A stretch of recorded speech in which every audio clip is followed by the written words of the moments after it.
యేసు అనే వ్యక్తి అంత ప్రముఖుడు, అంత ముఖ్యం. ఆయన 41 సంవత్సరాల నుండి నేను చెప్పేది అదే సువార్త. ఏం సువార్త?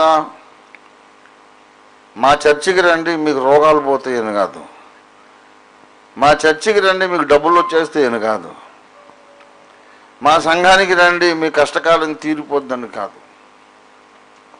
నేను చెప్తూ వచ్చిన సువార్త ఏంటంటే, యేసు ప్రభువుని మీరు అంగీకరిస్తే మీకు పరలోకం, స్వర్గం గ్యారెంటీ. యేసును తృణీకరిస్తే చాలా మంచోళ్లకు కూడా నరకం guarantee. Even good people go to hell without Jesus. It is so important.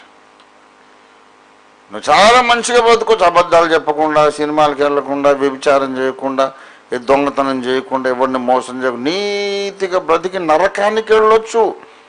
నీతిగా బ్రతకడం కాదు, ఆది సంభూతుడు నీ బ్రతుకుల్లోకి రావాలి. దేవునికి స్తోత్రం కలుగును గాక. We are preaching Christ, not a religion. ఒక మతమును కాదు, క్రీస్తు అనే వ్యక్తిని గూర్చి ప్రకటిస్తున్నాం. క్రీస్తు ప్రతి మనిషికి అవసరం. ఈ భూమి మీద ఉన్న ఏ దేశవాసులకైనా ప్రతి వ్యక్తికి క్రీస్తు అవసరం.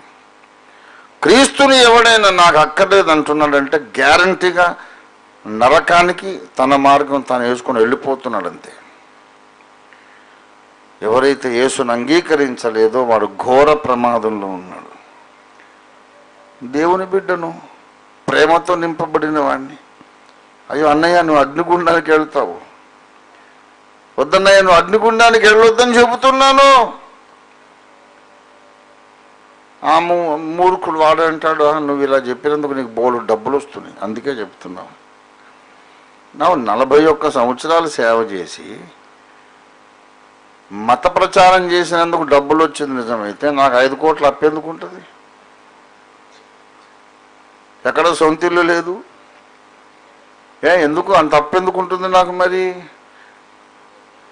అరే నువ్వు నరకానికి వెళ్తున్నావు బాబు, రక్షణ పొందమని చెప్తే నీకు డబ్బులు వస్తున్నాయి కదా అంట. డబ్బులు వస్తుందా అని సగం నీకు ఇస్తాను, మంచిదే కదా. అయితే నాకు డబ్బులు వస్తేనే చుప్పనాది బుద్ధితో నువ్వు నరకానికి వెళ్తావు. నువ్వు నాకు డబ్బులు రాకుండా ఉండటానికి వాడు అగ్నిగుండానికి వెళ్తాడా? ఏంటి లాజిక్ అసలు? There is no logic at all.